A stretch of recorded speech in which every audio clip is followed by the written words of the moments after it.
guys, my name is Emily Schultz and I'm a youth leader at Granite, and I started this 4-week devo called Lessons Learned, where I'm trying to teach you guys the lessons that I had to learn the hard way, the easy way. And this last week's devo is probably going to be hard for some of you guys to put into practice. I know it's hard for me. But I want to talk about social media. And personally, I have a love-hate relationship with social media. I've had to teach myself to hold back when it comes to TikTok and not sit there for 3 hours. I'm sure some of you guys can relate. But as fun and entertaining as social media can be, it can also be toxic because a lot of the times we end up comparing ourselves to others. In fact, God knows that it's natural for humans to compare ourselves, and so He tells us in Exodus 20:17, "You must not covet your neighbor's house, you must not covet your neighbor's wife, servant, ox, or donkey, or anything that belongs to your neighbor." So let me tell you guys how social media affected Ryan and I's relationship. So after he asked me to prom and I said no, I started talking to him less and less. And because most of our conversations happened on Snapchat, it was really easy for me to answer him with these not very nice, very standoffish, I'm not in the mood type answers. And I want to read you guys a conversation that happened between Ryan and I after he asked me to prom, because I think what I did here is something that a lot of us do nowadays, and I just want you guys to hear this out loud and realize that it's not okay. So Ryan said, "Hey Emily," me, "Yeah." Ryan, "Never mind." Me, "LOL, okay."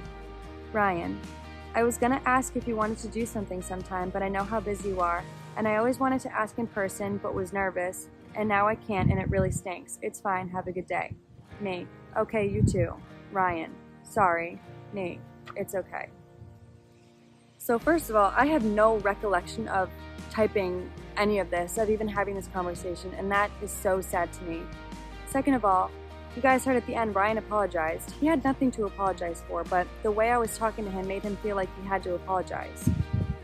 And I think you all can recognize the way I was talking to him and the things I was saying as something that we tend to do nowadays when we don't want to talk to someone. And it's really not okay to talk to someone like that. And these texts between us really made me hate myself for a while, because not only do I realize that treating someone like that is not okay, but I just wish I could hang out with him now. I wish that I had hung out with him when he asked me, and I can't now, and the way I treated him, just the guilt is so overwhelming. And right after Ryan passed and I went back and read our text, it completely broke my heart, knowing that he died, seeing me as the person I was back then, when I've changed because of him. His passing changed me and who I am, and I just wish I could tell him that. I wish he knew that. I want you guys to hold yourselves accountable when it comes to social media. You need to realize that just because you're saying something through a screen doesn't make it any less painful for the other person. It's so important. The golden rule, we've learned it since kindergarten. It's so important that we treat others the way we want to be treated. If you wouldn't want it said or done to you, don't say it or do it to someone else. And finally, one of the most important things I've learned from losing Ryan is before you're about to send something to someone, think about, if this were the last thing I was going to say to this person, would I feel guilty? Would I have regret? And so I hope you all learned a lot from these last 4 weeks.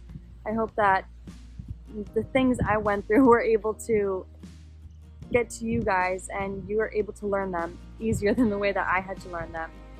And I want you guys to remember to be like Jesus and act like Jesus. It's so important that when we're not sure what to do, we think, what would Jesus do? And we act the way He would. I know that my life has been completely changed by losing Ryan, and it's taught me to be more like Jesus and to be kind and to change the way I treat others. And I hope you all are able to do the same.